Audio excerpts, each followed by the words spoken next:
For beginners and Westerners, choosing between Theravada and Mahayana Buddhism can be a very difficult and confusing choice. This could be due to perceptions and assumptions about these two branches of Buddhism. So what I'd like to do today is talk about these branches of Buddhism, but most importantly, helping you decide which branch you'd like to practice in. So as laypersons, it's not going to matter which branch you practice in. As a layperson, you're going to benefit from either of these two branches. So if you're distraught about choosing between one of the two branches, don't be. You're going to be perfectly fine. If you find a Mahayana or Theravada temple or teacher that you connect with, that you really enjoy going to that particular temple, the community right there, perfect. You're going to be fine as a layperson in either of these two branches of Buddhism. So as laypersons inside Buddhism, we are primarily focused with generating good merit. This is our primary focus. And if you really think about the Buddha's Noble Eightfold Path, morality and conduct is really an important component of that. So as laypersons, we're trying to align ourselves, our lives, with the Buddhist teachings and that lifestyle, because morality, conduct is extremely important as Buddhists. So we're trying to do that as Buddhists, and you're going to get that in either of these two branches of Buddhism. There are fantastic Buddhist religious communities in both of them. You're going to find great Dharma friends in both of them. You're going to get as far as the same spiritual home for both of these. You're going to get the Four Noble Truths, the Noble Eightfold Paths, the Buddha, Nirvana, Karma, Rebirth. You're getting all of these inside these two branches of Buddhism. You're not losing anything by practicing in one or the other. So as a Buddhist layperson, you're being exposed to the teachings. You're having good Dharma friends. You're having spiritual teachers. You're monastics. You're having a place to go to, the Sangha, the temple. You're having all that in either branch of Buddhism. And I think it's really important to stress, for if you're really confused about this, you're going to be okay. If you read something, you like that teacher, and that's the path you want to go down, that's perfectly okay. Now, let's say you don't live near a Buddhist temple, which is probably commonplace in a lot of Western countries, just where you're living. Yes, you can still do stuff online, read books and stuff like that, but if you have a vacation coming up, maybe do a 1-2 week-long or a month-long retreat. A lot of temples actually have that. So you can still be engaged by getting that direct interaction as you can. So even though there may not be one nearby, there's different ways you can actually still be part of all this. So understanding that you're going to be good in either of these two branches of Buddhism, what are the differences, just so you're aware, and maybe that can help you make a choice as well. So it really, if we take a high-level view of what's going on here, we're basically having what we call vehicles inside Buddhism, vehicles or paths towards enlightenment. Of course, that's the primary goal as us as Buddhists. We want to become enlightened so we can realize Nirvana. So in Buddhism, we have three basically vehicles or paths. The first one is going to be basically arhatship, or the path of hearers. And so if you look back to original Buddhism, when the Buddha was alive, his followers, they heard his teachings, right, his sermons. And so they became enlightened based upon his teachings by listening to him and practicing under his guidance. This is, as far as Theravada, this is going to be what they teach. They're the only modern school that teaches the hearer's path, the arhatship path or vehicle. So this is through your own power, your own individual enlightenment. This is your striving towards enlightenment. And that's the path of hearers. And so we can stem that back to original Buddhism. Now, you also have a particular vehicle, which is where you become a Buddha. It's called like a solitary Buddha. And so essentially what happens here is, you discover the teaching, the Dharma, you're enlightened, but you're unable to actually teach others. And so this is not necessarily a vehicle that either Mahayana or Theravada teach. It's just what can occur. So for example, before Shakyamuni Buddha came into the world, there could have been plenty of solitary Buddhas, but they didn't teach anybody the Dharma, didn't teach anybody what they taught or what were not able to. So that's not taught by either one of the schools. And then you have the last one. So basically in our modern world, we have two vehicles. So we have the path of hearers or arhatship. Then we got this path or vehicle, which is called the Bodhisattva path. And so this one is the path towards becoming a Buddha, full Buddhahood. This is the path of a Bodhisattva.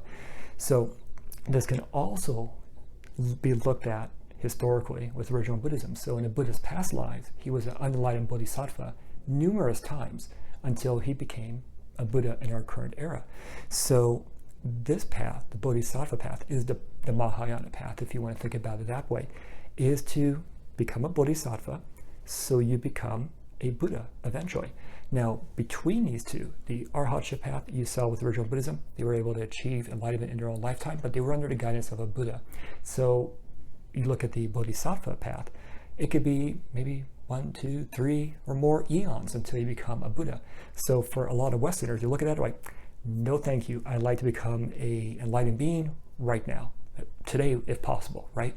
But that's unlikely to happen even inside Theravada as a layperson. So when we look at these two, your goal to become enlightened is probably not going to be inside this lifetime. So it's all about generating that good merit. It's about engaging on the path, learning what you can, engaging with the religious community of your temple, the monastics, etc. That's a primary focus, because what you're trying to do is essentially, just imagine you have a mirror which is dirty, or a window that's really dirty as well, either trying to polish it or clean that window. It's going to take some time to actually do. We have a lot of delusion right now that's preventing us from actually understanding a lot of these teachings. So when it comes to the Bodhisattva path, it's a long path. Now, there's going to be some differences, which I'll talk about a little bit later on, but that's the path towards full Buddhahood. And the reason Mahayana stresses that path is because we looked at the Buddha historically. So there's many different reasons. This is just going to be my explanation of it. So basically, he was able to, as a full Buddha, able to teach others, help save others, liberate others from the cycle of birth and death, samsara, in a way that others can't.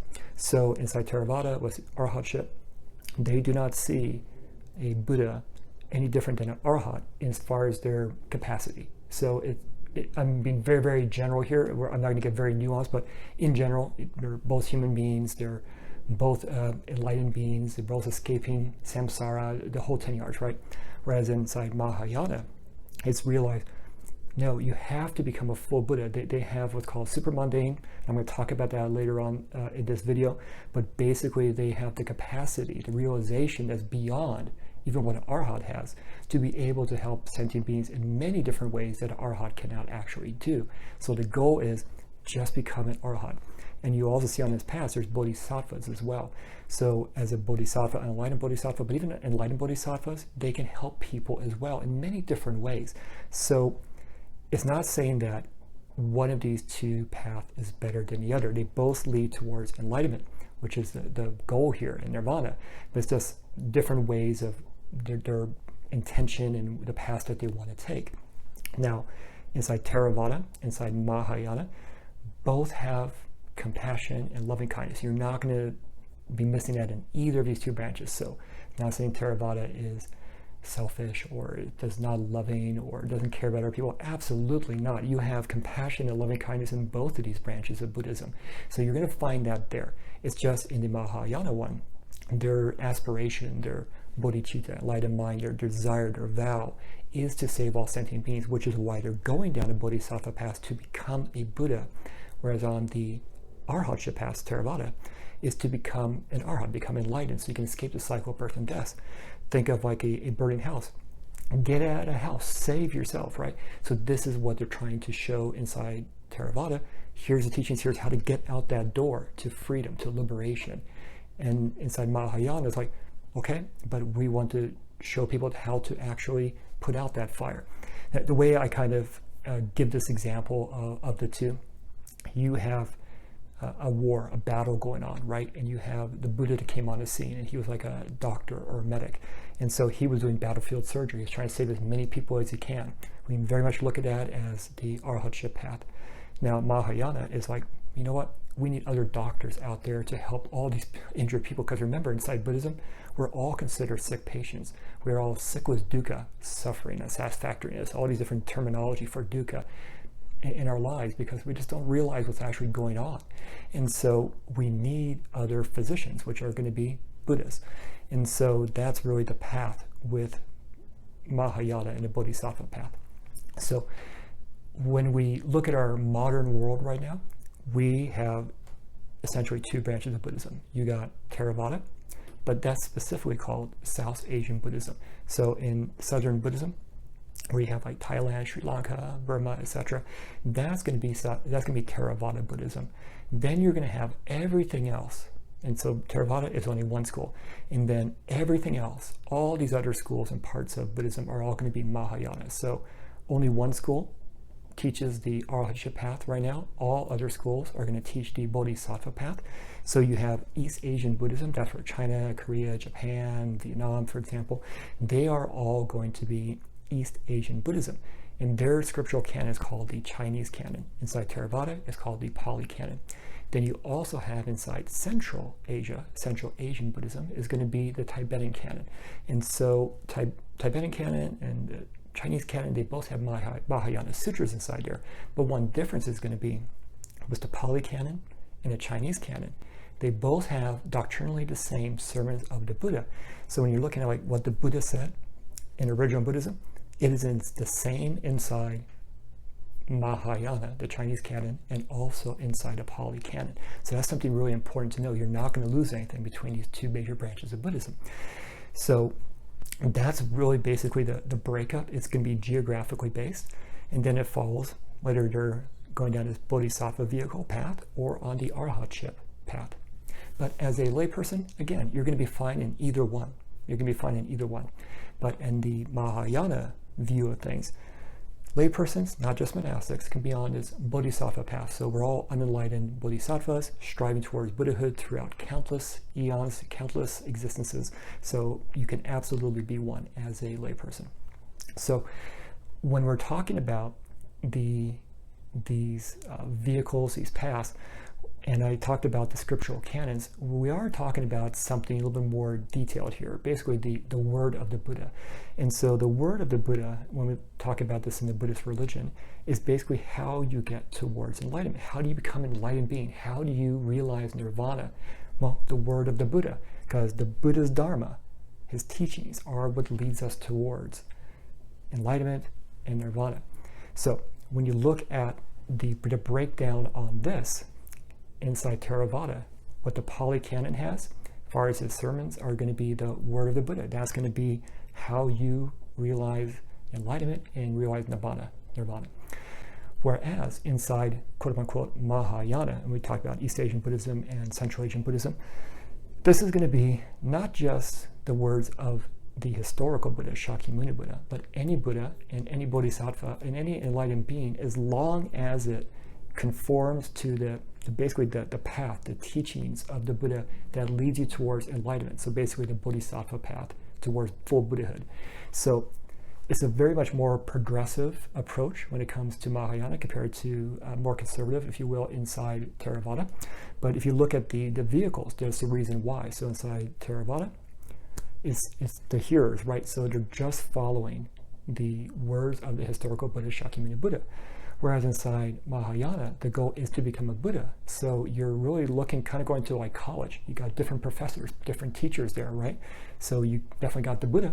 Absolutely, he's there. But you also have these other teachers, Bodhisattvas and other Buddhas, to help you become enlightened as well. Of course, as long as they don't conflict with what the Buddha said. But that's what you have inside Mahayana, is these sutras, these Mahayana sutras, that conform to the path to becoming a full Buddha, the Bodhisattva path. And so that's really kind of important as well too. When you kind of like jump back to ancient India, we had numerous schools of early Buddhism. It just wasn't one. It wasn't just Theravada. There was many different schools of early Buddhism, and they all had their scriptural canons as well too. So throughout the centuries, from the Buddha's time on upwards, it was orally recited, but they started to get written down. What we now call Theravada was the first to write it down, but the other schools started to write theirs down as well too. Maybe some things orally, some things written down. It just varied. But this is where we also saw the rise of what we now call in our modern world Mahayana. And so Mahayana, you can really look at as a doctrinal, textual practice type of event. So it's not necessarily a school, but it was really this rising of these teachings, right? And so you hear a lot of like, well, these aren't really the words of the Buddha. They're not legitimate teachings. And this very much stands inside Theravada, even though I'll throw in this tidbit in what we now call Theravada and early Theravada. There was actually a school down there that was actually reading Mahayana and looking at it. So it was becoming a very popular thing between all of these Buddhist schools. Not all of them, not all of them. So some of them, but not all of them. Now, How did it come to arise? So many different stories and many different reasons why.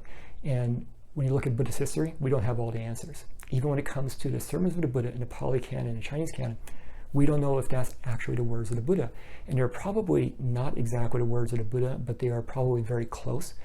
Because you look at this, it was orally recited for centuries, right? And so things were probably condensed, maybe certain words removed with the knowledge of, hey, it actually means more than that, but it was a way to remember and to recite it.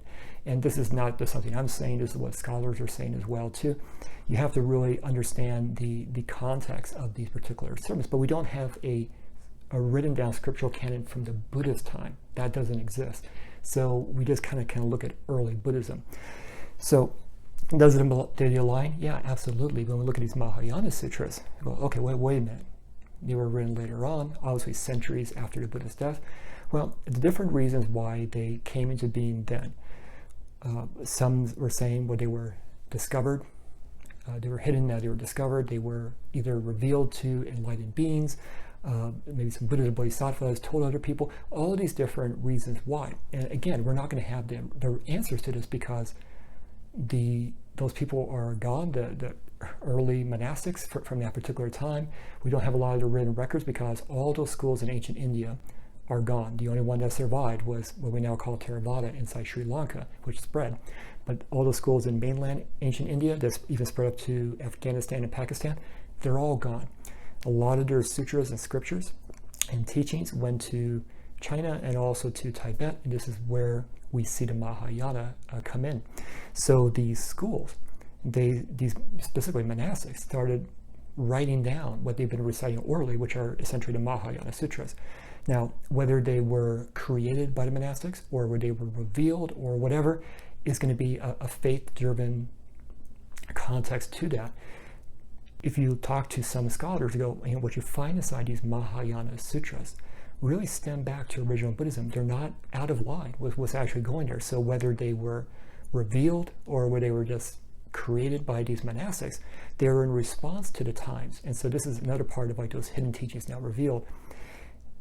I gave you that battlefield example where the Buddha was saving people, but then he would really need other doctors out there, right?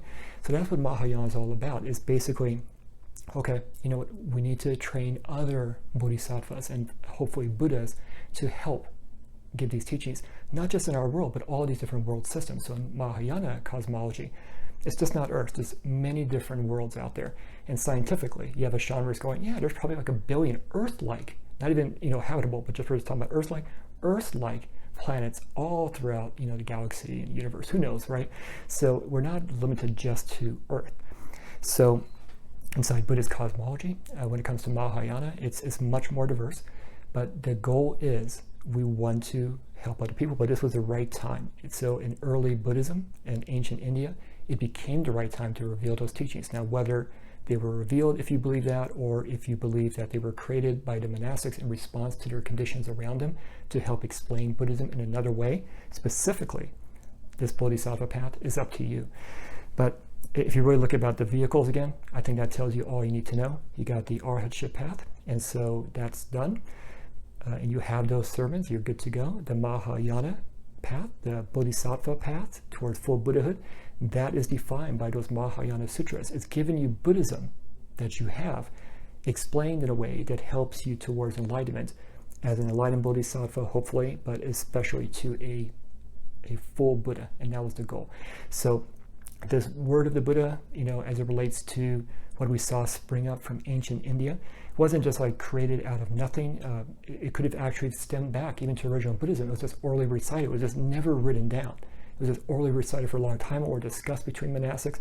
Again, we're not going to really know this, but it could be any of those, but it's all about that Bodhisattva path. And so when we talk about like other doctrinal or practice differences between Theravada and Mahayana, again, I think the two vehicles or two paths are a great example. It's kind of like that individual path towards enlightenment, the being the hearer, arhatship. Then you got the path of the Bodhisattva who wants to become a Buddha to help all sentient beings. In other words, they want to become a full Buddha because they can have a greater realization to be able to help other people. And so this kind of goes into the Buddha. So the Buddha is the same in both Mahayana and Theravada. However, inside Theravada, he's very much looked at as a regular human being just like you and me, and that's fine. So like when he died, went to Parinirvana, final Nirvana, his physical body was done, he's gone. That was it. Inside Mahayana, he's looked at as super mundane. So that basically means our perceptions, our views of reality are really still diluted. So the Buddha had to be inside our reality in this physical form, but doesn't mean he's actually gone. So Parinirvana doesn't mean he's actually left us. He's left us physically as he was in that particular form, but he can live be for an infinitely long period of time, just like other Buddhas. So it's basically saying that they have this realization that's beyond even like an Arhat, that, or even to some degree, even a Bodhisattva. They have like this supreme realization and knowledge to be able to help other sentient beings, talk to them, etc. It's something that we just can't get without being a Buddha, which is why that path is so emphasized. That's the way to go, at least inside Mahayana. And so you also have, that Buddhanature. And so in Mahayana, it's heavily enforced that all sentient beings have the capacity to achieve just what Shakyamuni Buddha did. And even when Shakyamuni Buddha, was enlightened, he's like, marvelous, like all sentient beings, can essentially do what I did, but, just through their delusion and everything else, they can't see that. And so that's really what he strove out to change. And he did a fantastic job. And we saw that with original Buddhism. But the Mahayana is, we're going to become Buddhists just like him. And so we can absolutely do that according to Mahayana. And so you have basically the Buddha, you have Buddhanature, but then you also have about Bodhisattvas. And so I talked about this Bodhisattva path a couple of times, right? So as a Bodhisattva inside Theravada, it's very much more limited or different than you would find inside Mahayana. So in Mahayana, if you're a Mahayanist, we're all on this Bodhisattva path, whether you've taken a formal vow or not. We're all on this path inside Mahayana to becoming a Bodhisattva and then eventually becoming a Buddha. It's going to take us, countless, eons to do that.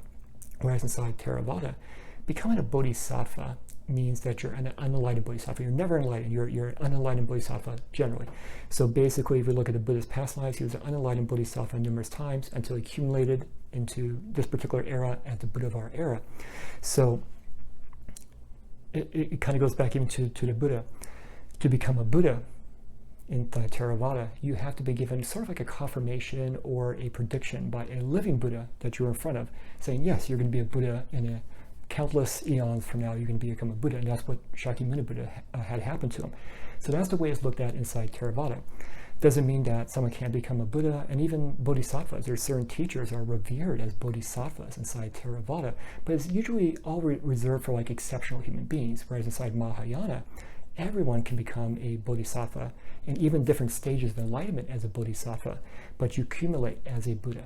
So you have that little distinction as it relates to Bodhisattvas between the two different branches. Then you have Nirvana. So inside both branches, it's really about escaping the cycle of birth and death, right?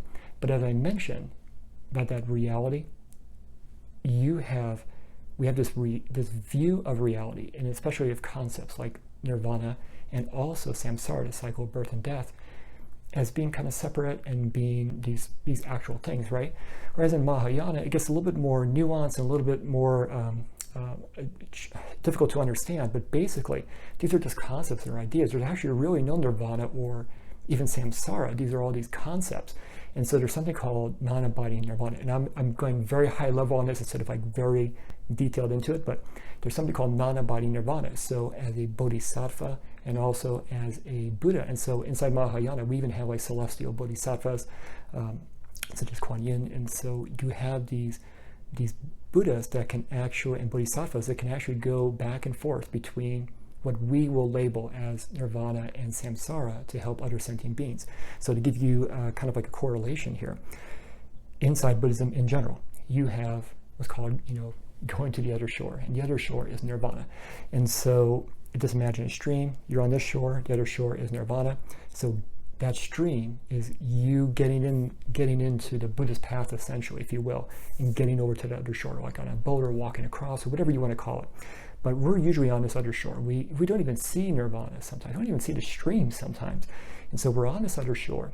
And so the Buddhist teachings are about getting us to that other shore. So if you look at the Theravada view on this one, the here's the arhatship, it's basically getting over to the other shore. You're outside of cycle of birth and death, you're done. And so you have like stream enterers and stuff like this as far as it goes to arhats. And so you have all of this when it comes to Theravada. But inside Mahayana, imagine it this way. So you're on that other shore, right? But this is all illusionary. We're all still part of like the same existence. It just seems separate.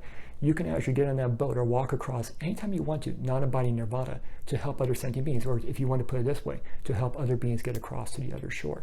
So it's just a little bit more broader interpretation, if you will, of nirvana. And then you also have emptiness or Sunyata inside Buddhism.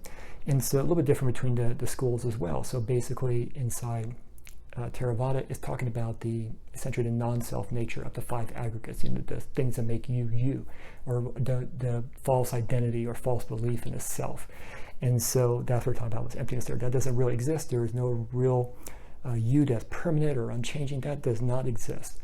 But we believe it does, and it causes a lot of dukkha and keeps us trapped in a cycle of birth and death. Whereas inside Mahayana, it's going a little bit beyond that. It's like all phenomena are devoid, empty of this belief in a self or this having a self. So they're not permanent, unchanging, or have an independent nature. It's like everything's interdependent. They will not exist forever. They all arise due to causes and conditions, like all that. It's all phenomena, not just us with the five aggregates.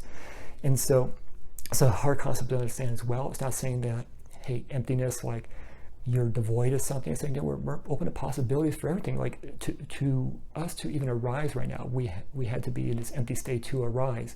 So things have to be empty to be filled up, just like a coffee cup needs to be empty so you can fill it up, right?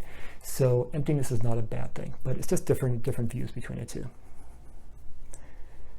So when it comes between these two major branches of Buddhism, I went through a lot of this stuff really fast, and I didn't go into very specific detail. You can find more on my website, on my article on this, but I didn't go in a lot of detail because my focus on this one was primarily to reemphasize you can be good in either branch of Buddhism, and it's really about the vehicle you want to be inside. So as laypersons, we typically don't enter one of these vehicles formally. And what I mean by that is we don't become monastics.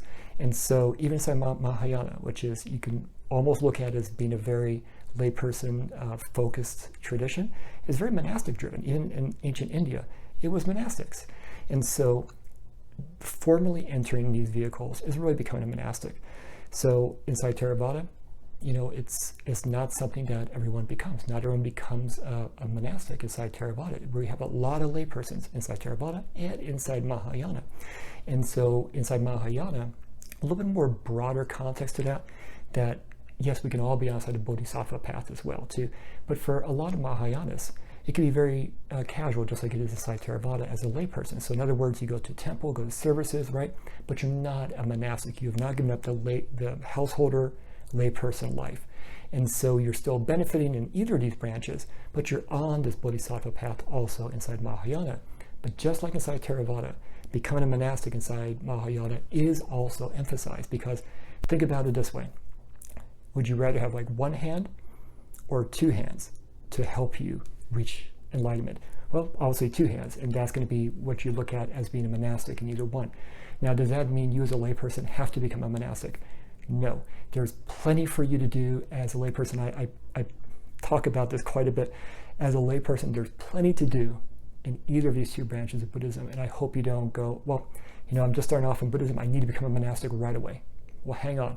If you do want to become a monastic in one of these two branches, the best thing to do is get involved, start learning, go to services, go to temple, and as you progress, you're like, yeah, this is something I really want to do. Talk to the monastics, say, this is where I'm aspiring to, I feel I want to go this way. They will set you on a particular path, still as a layperson. Again, you can go to retreats and stuff like that, but they'll get you on that path. But even if you become a monastic, usually there's going to be sometimes like Buddhist college, especially Mahayana in certain traditions, or maybe a period where you're a novice for a couple of years. I mean, so it's not like you're like a full-blown monastic right off the door, but you're giving up your worldly life to become a Buddhist monastic. So it's a big step, But again, you don't have to. There's plenty to do, and majority of Buddhists are going to be laypersons. They're going to be laypersons. So you're going to be okay in either branch and by staying a layperson. But if you do want to become a monastic, make sure you get involved first. Spend some time, maybe it's a year, 2 years, 3 years, or longer as a Buddhist layperson. But talk to the monastics, tell them your intentions, and they'll get you on the right path when it comes to that. Do you have any questions about the 2 branches of Buddhism? Which one did you decide on? Or do you need some help deciding on which branch to actually be inside? Depending on where you live and your feelings and stuff like that. Let me know in the comments below. I'd love to hear from you. Thank you.